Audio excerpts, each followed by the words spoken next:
할렐루야. 아멘. 오늘도 우리 히즐라이프 처치는 하나님께 최고의 예배를 드리길 소망합니다.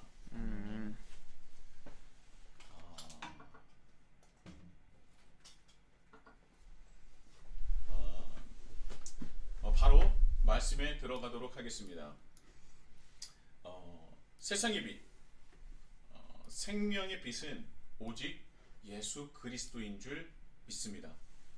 우리에게 빛이 되실 분은요, 오직 예수 그리스도뿐입니다. 그 빛은 이전에 있었던 그 어떠한 빛보다 더 찬란하고 더 빛나고 위대합니다. 우리에겐 오직 빛은 예수 그리스도예요.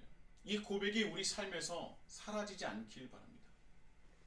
우리가 아무리 어둠 가운데, 어둠이 정말 칠흑 같은 어두운 가운데서 살아갈지라도 빛이신 예수 그리스도께서 우리에게 있다, 우리와 함께 하신다, 우리가 그 예수 그리스도를 믿는다, 예수 그리스도께서 우리와 함께 하신다는 그런 믿음이 있다면 아무리 칠흑 같은 어두운 가운데 있을지라도 오직 가장 위대하고 가장 그 빛나고 계시는 그 빛이신 예수 그리스도께서 우리와 함께 계시니 우리는 어둠에 먹힐 수가 없습니다.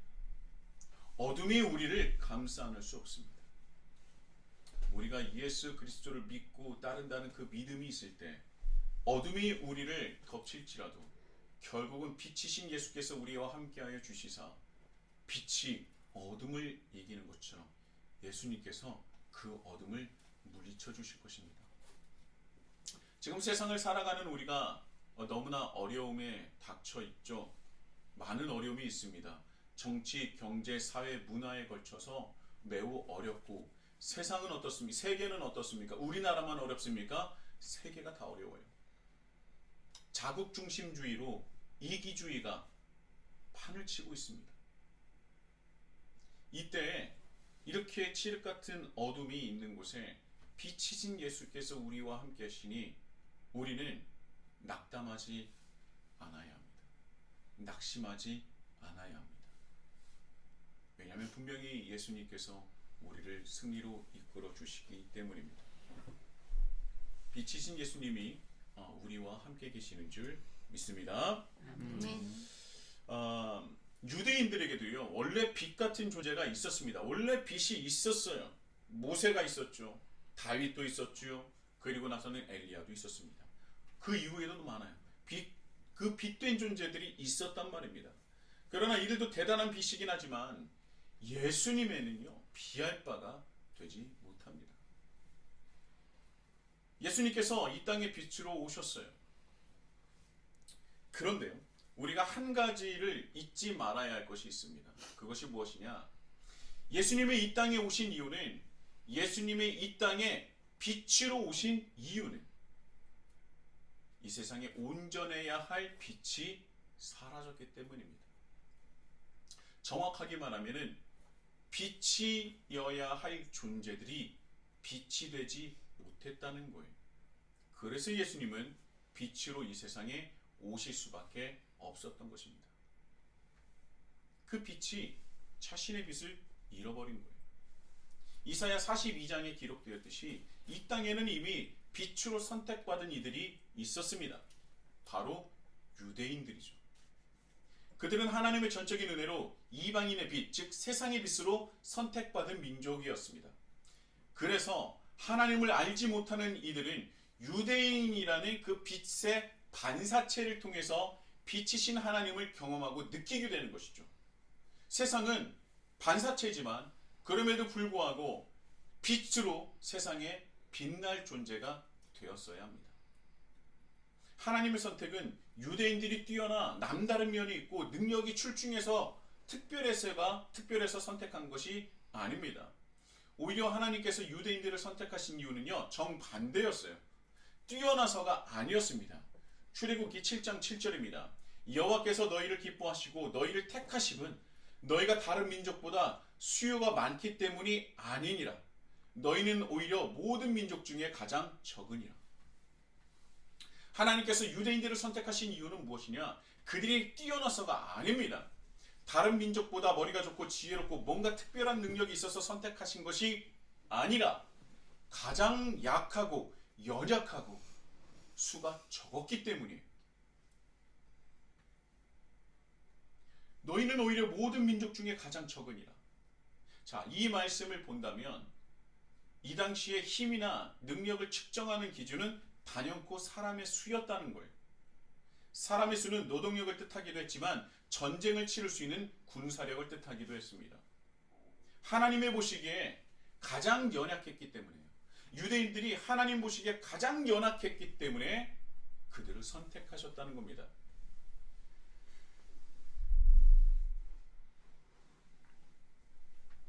우리가 하나님을 고백할 때 흔히 쓰는 표현이 있습니다. 하나님은 강한 자의 하나님이십니까? 아니죠. 약한 자의 하나님이라는 표현을 씁니다. 우리가 하나님을 부를 때, 우리가 하나님을 신앙으로 고백할 때 약한 자의 하나님이라는 그런 호칭을 쓸 때가 있습니다. 이것이 있어요. 말씀에 있는 겁니다. 역대하 14장 11절인데요. 아사가 그의 하나님 여호와께 부르짖어 이르되 여호와여 힘이 강한 자와 약한 자의 사이에 주밖에 도와줄 리가 없사오니 우리 하나님 여호와여 우리를 도우소서.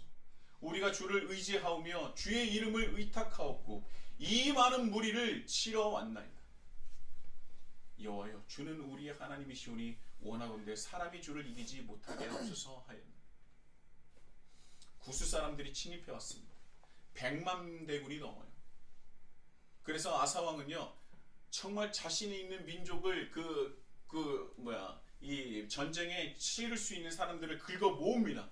아무리 긁어 모으고 모아도요 50만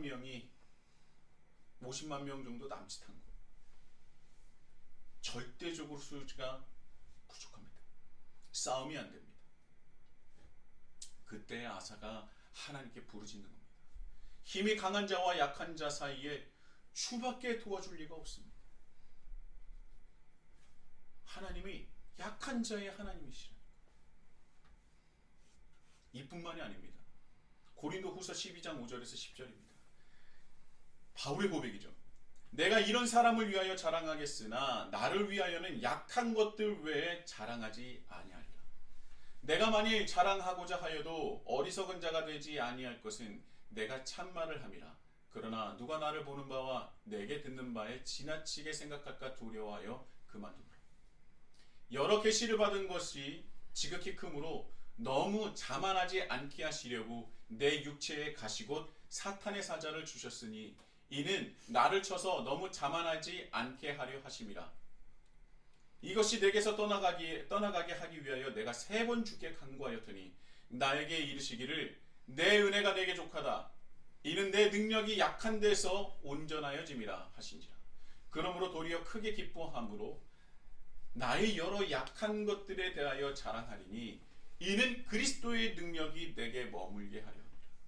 그러므로 내가 그리스도를 위하여 약한 것들과 능력과 궁핍과 박해와 곤고를 기뻐하노니 이는 내가 약한 그때에 강함이라. 내가 약한 그때에 강함이라. 왜요?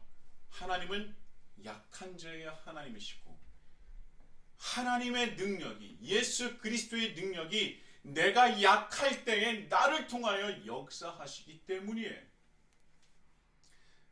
그래서 그리스도인이라면 약할 때에 좌절할 필요가 없습니다. 왜요? 이제야 예수 그리스도께서 나를 통하여 능력을 발휘하시사 역사하시겠구나. 약할 때 강함 되시는 하나님 아닙니까? 사도 바울은요 자랑할 것이 너무나 많은 사람이었어요. 그런데 그가 자랑할 것은 다름 아닌 내가 가지고 있는 수많은 그 강점이 있는데 그것이 자랑할 것이 아니라 오히려 나의 약한 부분이 나의 자랑할 부분이 되었다라고 말하는 겁니다. 내 능력이 약한 데서 온전해진다.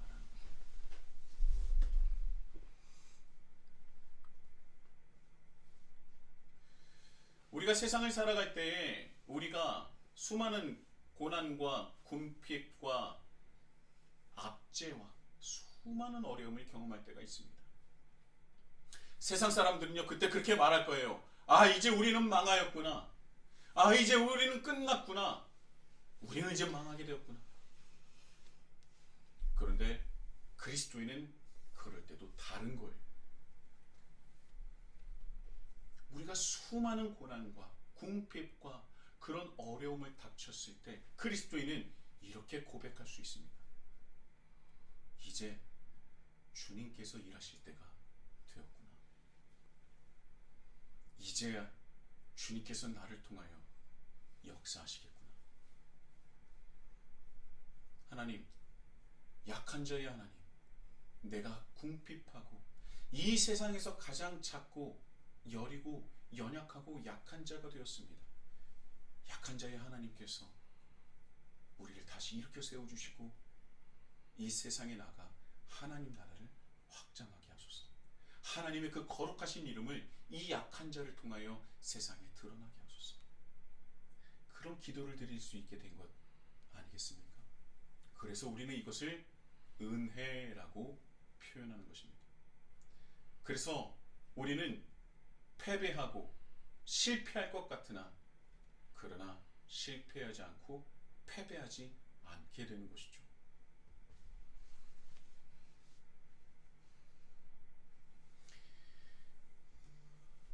하나님께서 이전에 이스라엘 백성, 그 유대 민족을 선택하신 것뿐만 아니라 지금 21세기를 살아가는 우리들, 이 자리에서 예배를 드리는 우리를 하나님께서 선택하신 이유를 생각해야 될 필요가 있습니다. 하나님께서 우리를 선택하신 이유는 우리가 자격이 있어서가 아니라, 우리가 능력이 출중하고 많은 것을 가지고 있어서가 아니라, 우리가 강해서가 아니라 오히려 약한 사람들이기 때문에 하나님께서 우리를 선택하시고 이 자리에 모이게 하신 것이라는 겁니다. 그래서 우리는 무엇을 구할 수밖에 없어요? 하나님의 능력을 구할 수밖에 없는 사람이 된 것입니다. 하나님의 능력이 너무나 간절하기 때문에 하나님께서 우리를 선택하시고 이 자리에 오게 하신 거예요. 그래서 우리는 약하고 연약하기에 하나님의 은혜를 구하고 하나님의 능력을 구할 수 있게 된 것입니다. 여러분, 이 시간 하나님의 능력을 구하시는 여러분이 되십시오. 하나님께 구하십시오. 하나님께 정말 강하고 의로운 손으로 우리를 이끌어달라고 기도하십시오. 그럼 그때 하나님께서 약한 자 된 우리를 불쌍히 여기셔서 하나님의 은혜의 손으로 우리를 기꺼이 일으켜 세워주실 줄 믿습니다. 하나님의 은혜가 우리와 함께한다. 오히려 약함이 더 빛날 수 있다는 것이죠. 여러분, 최초의 이방인 교회를 기억하십니까? 최초의 이방인 교회가 어떤 교회였어요? 안디옥? 그렇죠. 안디옥 교회입니다. 최초의 이방인 교회가 안디옥 교회예요. 1년이 넘도록 제가 안디옥 교회에 대해서 말씀을 은혜를 나눈 적이 있습니다. 구브로와 구레네 몇 사람, 정말 귀가 따갑도록 듣지 않았습니까? 구브로와 구레네 몇 사람. 그들이 안디옥 지역으로 거처를 옮겼습니다.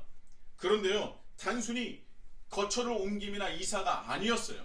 스데반의 순교로 예루살렘에 머물러 있었던 수많은 그리스도인들이 황급히 떠납니다. 한마디로 죽을까봐 도망친 거예요. 도망치듯 예루살렘을 떠난 것입니다. 그 중에 한 부류인 구브로와 구레네 몇 사람이 저 머나먼 땅에 있었던 안디옥에 자리를 잡게 됩니다. 그런데 그때 이상한 일이 일어납니다. 안디옥 지역 사람들에게 구브로와 구레네 몇 사람이 이방인인데도 불구하고요, 그들의 갑작스러운 이동으로 아무것도 가진 것이 없었던 그들인데도 실제로 거짓골이지 않았겠습니까? 그들이 가진 것이 무엇이었겠습니까? 아무것도 가진 것이 없었을 거예요. 지금이야 이삿짐 센서도 있고 차도 있어서 먼 데로 이사를 할 수 있지만 지금도 장거리 이사는 어렵습니다. 그런데 2000년 전에는요, 거의 맨 땅에 해당하는 것 아닙니까? 정말 수백 킬로, 600킬로, 700킬로가 넘게 떨어진 그곳에 그냥 혈을 단신으로 가는 것 아닙니까? 무엇을 들고 갈 수 있었겠어요? 안디옥 지역에서는요, 이 구브로와 구레네 몇 사람은요, 철저한 약자였을 것입니다. 아무것도 가진 것도 없고요, 삶의 여유라고는 절대 정말 하나조차 1조차 없었을 거예요. 삶의 여유가 없는 그런 너무나 힘든 삶을 살아갔던 이들 아니었겠습니까? 그런데 그럼에도 불구하고요, 안디옥 지역 사람들이 구브로와 구레네 몇 사람들의 말을 듣습니다. 말을 들어요. 귀를 기울이게 돼요. 그리고 영향력을 받게 됩니다. 그들이 말하는 것에 영향을 받는다는 거예요. 그들이 복음을 전하는데 귀를 열었다는 것입니다. 복음이 힘이 있어서 그들의 귀가 열린 것입니까?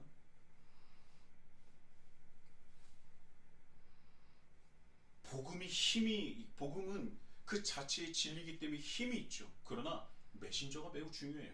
지금 이 시대에 복음이 전달이 안 되는 것은 그 이유가 있지 않습니까? 복음이 부족해서 진리가 아니라서 아니지 않습니까?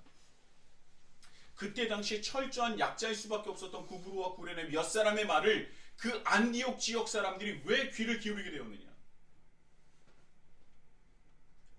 절대 이해할 수 없고 정말 충격적인 일이 아닐 수가 없어요. 이 일이 왜 어마어마한 일이냐면 유대인들을 제외하면요, 이때 온 세계가 다 다신교를 믿었어요. 신이 몇 명이라고요? 여러 명. 몰라요. 신이 몇 명인지도 모릅니다. 그럴 정도로 많은 신을 섬겼던 것이 그때 당시예요. 하물며 자기가 알지 못하는 신들에게도 제사를 지내던 시기였습니다. 그런데 그리스도인들이 전하는 신은 뭐예요? 유일신이잖아요. 오직 예수 그리스도만을 전하는 것 아니겠습니까? 너희들이 모르는 또 다른 신이 있으니 예수님도 믿어라. 수많은 신들 중에 예수님도 믿어라가 아니라 너희들이 이제까지 믿었던 신은 다 가짜, 진짜 신이 아니다. 오직 예수 그리스도만이 우리를 구원한 신이시다 라를 들었을 때 그 당시 보통 사람들은 어떻게 받아들였겠습니까? 저런 신에게 노여움을 받을 존재, 저런 무신론자들, 신을 부정하는 자들이라고 얘기를 들었을 거예요. 죽임을 당했을지도 모릅니다. 그들이 어떤 사람이었어요? 신들의 노여움을 살까봐 자신들이 모르는 신들에게도, 그 누군지도 모르는 신들에게도 제사를 지내던 그들이었다는 거예요. 그런데 모든 신이 다 가짜고 오직 예수 그리스도, 저들이 전하는 신만 진짜다? 받아들일 수 있었을까요? 아마도 무시당하거나 공격당하거나 죽임을 당할 수도 있었던 겁니다. 그렇다면 왜 구브로와 구레네 몇 사람들의 말을 그들의 귀를 기울이고 들었을까요? 그리고 수많은 사람들이 예수님만을 믿게 되었을까요? 구브로와 구레네 사람들이 철저하게 약자였지만 그러나 예수 그리스도의 능력으로 말미암아 오히려 강한 자로 보였기 때문입니다. 그들이 어떻게 살았길래?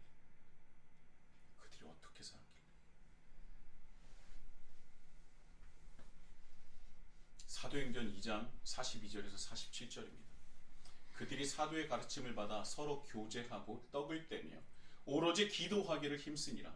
사람마다 두려워하는데 사도들로 말미암아 기사와 표적이 많이 나타나니 믿는 사람이 다 함께 있어 모든 물건을 서로 통용하고 또 재산과 소유를 팔아 각 사람의 필요를 따라 나눠주며 날마다 마음을 같이하여 성전에 모이기를 힘쓰고 집에서 떡을 떼며 기쁨과 순전한 마음으로 음식을 먹고 하나님을 찬미하며 또 온 백성에게 칭송을 받으니 주께서 구원받는 사람을 날마다 더하게 하시니라. 구브로와 구레네 몇 사람도 이 사도의 가르침을 받은 사람들이었어요. 그리고 그들이 어떻게 살았느냐? 예루살렘에서 뿐만 아니라 안디옥에서도 사도의 가르침 그대로 살아갔던 것입니다. 오로지 기도에 힘을 쓰면서 믿는 사람들이 다 함께 있어 모든 물건을 서로 함께 쓰며 자신의 것을 아낌없이 나눠줄 줄 알았고 누구보다도 서로의 필요를 잘 알아서 서로의 필요를 채워주는 존재였다는 겁니다. 믿음의 공동체로 살아갔다는 거예요.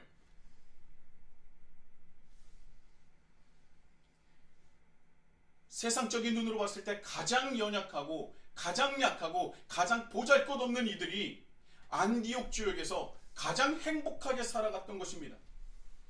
가장 약하지만 가장 강하게 살았던 거예요. 가장 행복하게 살았던 겁니다. 그래서 안디옥 지역 사람들이 구브로와 구레네 그 사람들을 몇 사람들을 보면서 저 사람들은 도대체 어떤 사람들이 이게 저렇게 살아가는 것인가?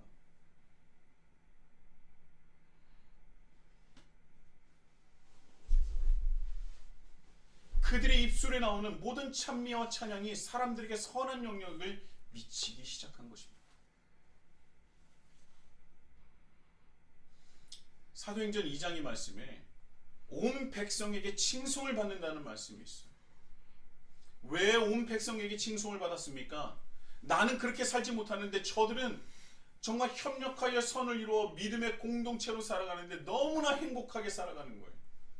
그리고 자기들끼리만 행복하게 살아가는 것이 아니라 정말 남을 도와줄 줄 알고 남의 필요까지도 채워줄 수 있는 이들이었다는 겁니다.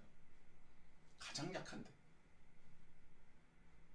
그러니 온 백성의 칭송을 받고 날마다 하나님을 믿는 사람들이 늘어나게 되는 것이고 그의 역사가 안디옥 쪽에서도 동일하게 일어났던 것입니다.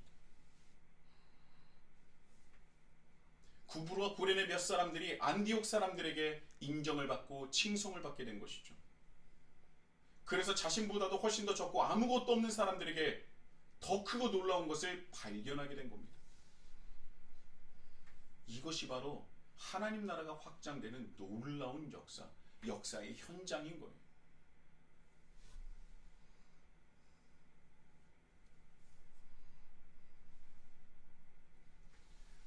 그러나 어떤 분들이 이렇게 얘기할 수 있습니다. 약한 자의 하나님이시니까 내가 약한 자가 되면 되겠구나. 공부도 안 하고 내 일에 열심도 안 하고 그래서 철저하게 사람들한테 외면받아서 약한 자가 되어야 되겠구나. 이렇게 생각하는 그 불쌍한 중생들이 있어요. 몇 대 맞아야 정신 차리는 사람들인데 그래야 하겠습니까? 아닙니다. 우리는요 무엇이든지 열심으로 최선을 다해야 돼요. 왜요? 우리가 무엇을 하든지 무엇을 마시든지 무엇을 하기 위해서 하나님의 영광을 위해서 하기 위해서 우리는 최선을 다해야 됩니다. 하나님의 영광을 돌리기 위해서 최선을 다해야 돼요. 우리가 하나님과 하나님 나라를 위해서 우리의 각자의 위치에서 최선을 다하고 최고의 노력을 할 때 그것은 무엇입니까? 여러분들 최선을 다했어요. 정말 열심히 공부했어요. 그랬더니 열심히 공부했더니 공부가 쉽습니까? 어렵습니까? 쉬워요? 어려워요? 쉬워요. 어려워요. 공부는 쉽지 않습니다. 내가 최고의 노력을 해도 내가 정말 최고의 노력과 최선을 다했는데도 공부가 어렵습니다. 그때 우리 스스로가 어떻게 돼요?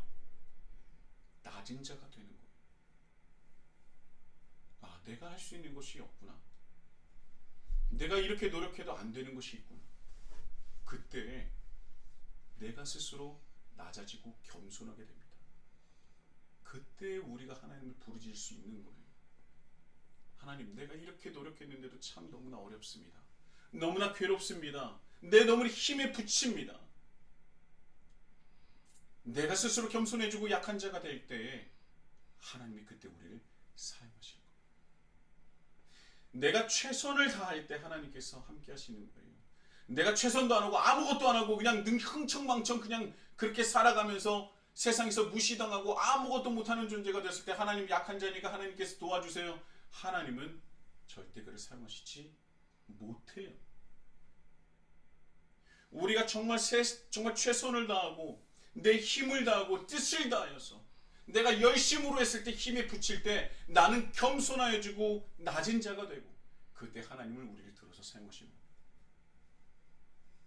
구브로와 구레네 몇 사람이 안디옥 지역 가서 그냥 허펑대평 그냥 놀고 먹으면서 거지꼴로 살았겠습니까? 아니요. 그곳에서 정말 최선을 다해서 살았던 겁니다.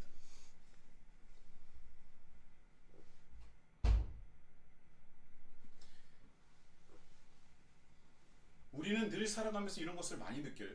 정말 최선을 다해서 정말 열심으로 살아왔지만 정말 뜻대로 되지 않는 것을 너무나 많이 느끼지 않습니까? 이렇게 열심히 했는데 이렇게 최선을 다했는데 내가 몸을 부서져라 이렇게 열심히 했는데 그럼에도 불구하고 낙심할 때가 많지 않습니까? 근데 여러분, 그때 낙심하지 마세요. 오히려 그때가 하나님께서 여러분을 통하여 역사하신 그때가 된 겁니다.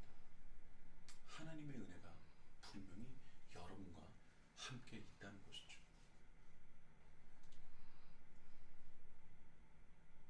하나님은 능력이 있어서 교만한 자를, 내가 능력이 있어서 그 교만한 자를 사용하시지 않아요.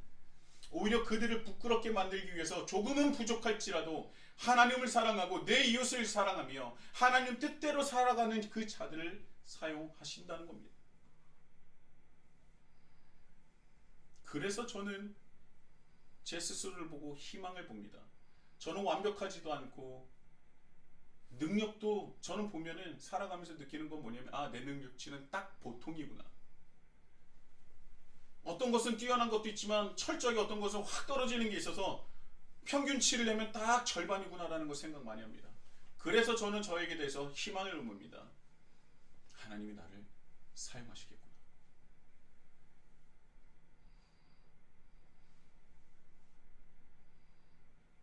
자기의 능력을 과시하며 자기의 능력을 세상에 막 교만하게 널리 알고자 하는 그런 사람도 있지 않습니까?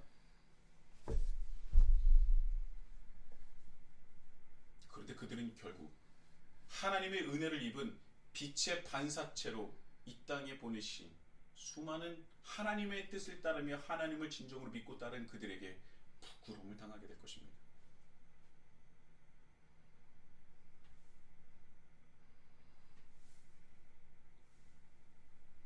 오늘 말씀 절반도 못하겠네요. 그런데 여러분, 그렇다고 해서요, 세상에 호락호락한 존재는 아닙니다. 호락호락한 존재가 아니에요. 여러분, 빛이 있으면 뭐가 있습니까? 어둠이 있어요. 빛이 있으면 반드시 어둠이 있습니다. 빛이 있으면 어둠은 반드시 존재해요. 요한복음 8장에 나오는 어둠에 속한 자들이 나옵니다. 이 말씀에 대해서 김혜공 교수님은 이 8장에 나와 있는 어둠이 두 가지가 있다고 그래요. 첫 번째 어둠은 처참한 어둠입니다. 두 번째는 기만의 어둠이라고 그래요. 처참한 어둠은 바로 가늠한 여인입니다. 가늠한 여인 잊으셨죠? 잊으시면 안 됩니다. 이 8장은 가늠한 여인으로 시작합니다. 자, 이 어둠이 두 가지 어둠이 있는데 첫 번째 어둠은 처참한 어둠. 그 중에 첫 번째 처참한 어둠에 속한 사람이 바로 가늠한 여인입니다. 그의 삶은 누가 보더라도 처참하고 비참합니다. 그래서 오히려 이 처참하고 비참하기에 예수님의 말씀에 귀가 쉽게 열린다는 거예요. 이 처참한 어둠이 변화한다면 그들의 귀가 쉽게 열려서 하나님의 말씀을 온전히 받아들일 수 있다는 겁니다. 그런데요, 분명히 처참한 어둠도 어둠이기 때문에 문제이지만, 그러나 더 큰 문제는 무엇이냐? 바로 기만적인 어둠이라는 거예요. 기만적인 어둠은 자신의 사소한 의와 선을 과장하고 자신의 죄와 허물을 감추는 존재입니다. 그러니까 자신의 사소한 의와 선을 과장해서 자신의 죄와 허물을 감추는 존재라는 겁니다. 자신의 깊은 내면 속에 자리 잡은 그 어둠을 스스로 가린 채 의로움을 가정한 윗선으로 다른 사람을 비판하고 재단하며 심판한다는 거예요. 바로 바리새인과 서기관입니다. 이들은 처참한 어둠을 먹이 삼아서 기생하는 기만적인 어둠이라는 겁니다. 처참한 어둠을 먹이 삼아 기생하는 존재라는 거예요. 이 기만적인 어둠은 처참한 어둠을 먹이 삼아 스스로를 의롭게 여긴다는 것입니다. 가늠한 여인들, 안식을 지키지 못하는 생계형 노동자들, 몸을 깨끗이 씻을 수 없고 정결케 될 수 없는 직업적인 그 불결을 감수하며 살아갈 수 없는 존재들, 그런 연약한 자들을 먹이 삼아서 그들만의 위기를 만들어 위계를 만들어 자신들이 그 위에서 군림하는 존재들이라는 겁니다. 그리고 그들은 말하죠. 내가 바로 빛이다. 내가 구원받은 자다. 내가 의로운 자다. 입으로는 하나님의 은혜를 말하지만 결국은 자신의 그 보잘것없는 선과 사소한 의를 가지고 자신을 과장하여 처참한 어둠을 먹고 기생하는 자들이라는 겁니다. 그러나 결국은 드러나게 돼 있는 거예요. 온전하신 빛이 내리게 되면 자신의 위선적인 말도 안 되는 그 빛, 기만적인 어둠이죠. 그 기만적인 어둠이 드러나게 된다는 거예요. 그들이 예수님을 만나서 자신들의 기만적인 어둠이 드러나게 된 겁니다. 그래서 예수님을 받아들일 수가 없었던 거예요. 오히려 처참한 어둠은요, 구원받기가 쉽습니다. 그러나 기만적인 어둠은요, 그만큼 더 어려운 거예요. 왜냐하면 그들은 이미 구원받았다, 자신은 다르다고 생각하기 때문입니다. 여러분, 21세기를 살아가는 그리스도인들은 어떻습니까? 여러분, 제가 하나님을 믿지 않는 사람들이 교회를 가기 싫어하고 교회를 무시하고 비판하는 이유 중에 첫 번째가 무엇인지 아십니까? 나를 죄인으로 정죄해서 라고 얘기를 하는데요. 그렇다면 나를 왜 죄인으로 만드냐라고 하는 그 말에 왜 그렇게 거부 반응을 받으십니까? 라고 했을 때 비그리스도인들이 뭐라고 말씀하신지 아십니까? 가만히 들여다보면 자신들이 말로는 자신도 죄인이라고 하지만 말로만 죄인이라고 하지 우리들만, 그러니까 교회를 다니지 않고 하나님을 믿지 않는 자들을 향해서 죄인이라고 정죄하는 눈길이 느껴진다는 거예요. 무슨 말씀인지 아시겠습니까? 이게 교회를 다니지 않고 하나님을 믿지 않게 된 가장 큰 문제 중에 하나라는 거예요. 이 비그리스도인의 눈으로 봤을 때 자기들은 의롭고 자기들은 뭐 구원받았다고 하고 자기들은 다 끝났다고 하고 반대로 나만 죄인이라고 하는 겁니다. 그런데 성경을 읽어보니 뭐라고 합니까? 모든 사람이 다 죄인이라고 하는 거예요. 그 말할 수 없는, 말로는 정확하게 할 수는 없으나, 뭐라고 말할 수는 없으나 뭔가 그들이 나를 쳐다보는 그 눈빛 속에서 죄인으로 정죄하고 폄훼하고 어떻게 보면 분리시키는 것을 많이 느꼈다는 겁니다. 그런데 정작 비그리스도인의 눈으로 봤을 때 그리스도인들이 어때요? 나보다도 죄인같이 살아간다는 거예요. 나보다도 더 이상하게 살아간다는 겁니다. 그런데 왜 저들은 말도 안 되는 죄인의 눈초리로 나를 쳐다보는가? 혹여 우리가 처참한 어둠에 속한 자라고 생각만 말만을 하고 혹시 기만적인 어둠에 빠져 있는 것은 아닙니까?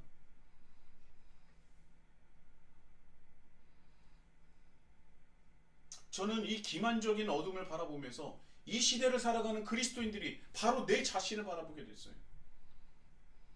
말로는 구원을 받았다고 하지만 구원받은 자로서 마땅한 삶을 살지 않으면서 어떻게 최종적인 구원을 다 받았다고 그렇게 기가 막히게 확신하며 말을 할 수가 있습니까? 세상 사람들이 우리에게 기만적인 어둠에 빠진 사람으로 우리를 바라보고 있다는 거예요. 우리는 이것을 정말 절대 잊으면 안 됩니다. 우리 안에서는 뭐 구원받았다 막 그렇게 얘기를 하고 또 다른 면에서는 죄인이라고 얘기를 하면서 우리 그 가슴 한켠에 뭐가 있습니까? 그래도 나는 구원받았지. 난 죽으면 천국 가지. 그런 헛된 믿음을 가지고 있는 것 아닙니까? 여러분들이 우리가 가지고 있는 정말 구원은 어떤 구원입니까? 고린도전서 9장 23절에서 27절입니다. 내가 복음을 위하여 모든 것을 행함은 복음에 참여하고자 함이라. 운동장에서 다름질하는 자들이 다 달릴지라도 오직 상을 받는 사람은 한 사람인 줄을 너희가 알지 못하느냐. 너희도 상을 받도록 이와 같이 다름질하라. 이기기를 다투는 자마다 모든 일에 절제하나니 그들은 썩을 승리자의 관을 얻고자 하되 우리는 썩지 아니할 것을 얻고자 하니라.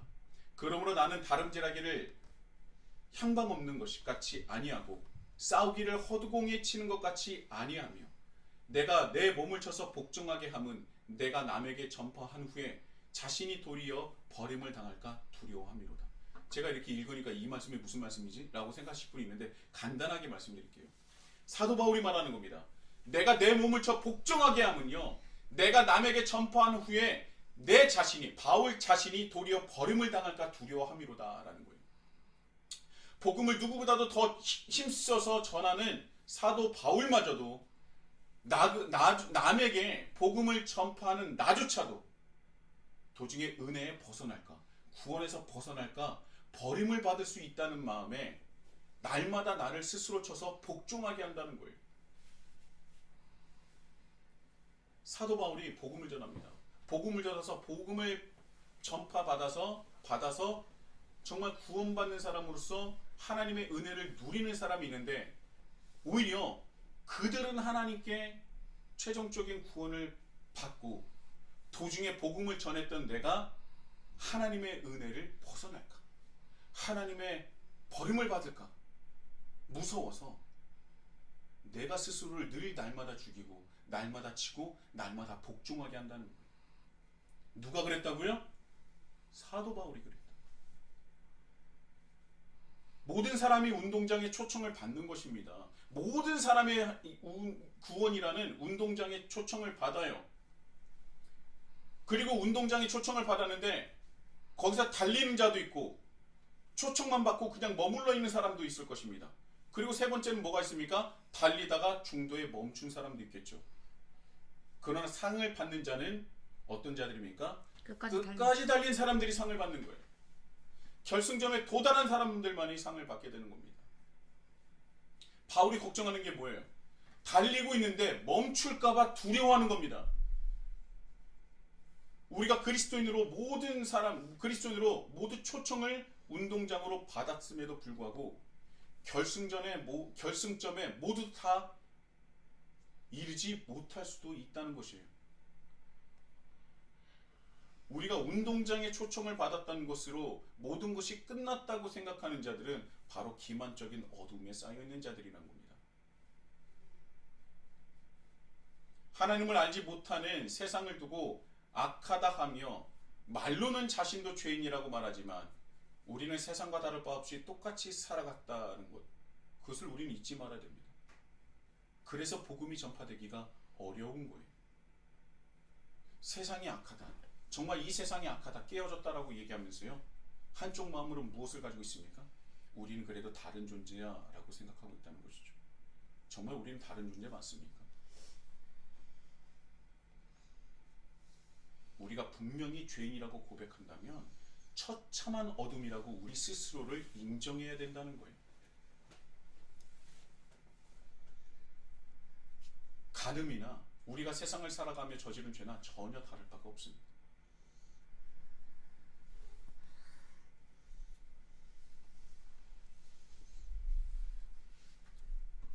여러분, 우리는 처참한 어둠에 죄를 짓고 있습니까? 아니면 기만적 어둠에 죄를 짓고 있습니까? 여러분, 우리는 정말 여전히 달리고 있습니까? 아니면 달리다 멈춰 있습니까? 아니면 초청받은 운동장에 머물러 있습니까?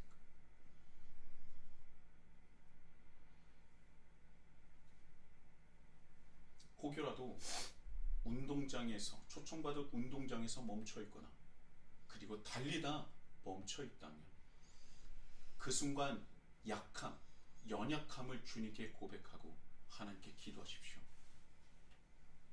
약한 자의 하나님, 약한 자의 하나님,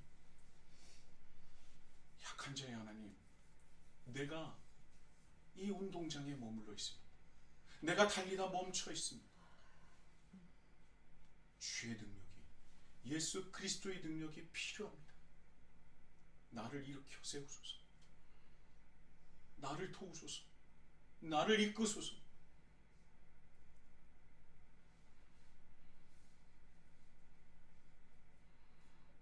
우리가 그 기도를 간절하게 구할 때 예수님께서 가늠한 여인에게 말씀하셨던 것처럼 너에게 정죄한 이들이 다 어디 가느냐? 주여 없습니다. 그럼 나도 너에게 정죄하지 않노니 일어나 다시는 범죄하지 말라. 그리고 하나님은 우리에게 은혜를 주시고 다시 달리게 하게 하실 줄 믿습니다. 약한 자의 하나님을 부르십시오. 하나님은 분명히 우리의 부르짐을 들으시고 역사하셔서 들어서 사용하실 것입니다. 처참한 어둠에 있을지라도, 우리가 기만적인 어둠에 들어 있을지라도 우리가 다시 하나님께 부르짖는다면 약한 우리를 들어서 사용하실 것입니다. 그리고 분명 우리를 통하여 하나님 나라를 확장하신다는 것이죠. 약한 자의 하나님의 은혜를 구하며 약한 자의 하나님의 은혜를 받으며 하나님 나라의 확장에 동참하시는, 이 세상에 거룩하신 하나님 아버지의 그 이름을 드높이시는 우리 히즐라이프 처치가 되시길 예수님의 이름으로 축복합니다. 아멘.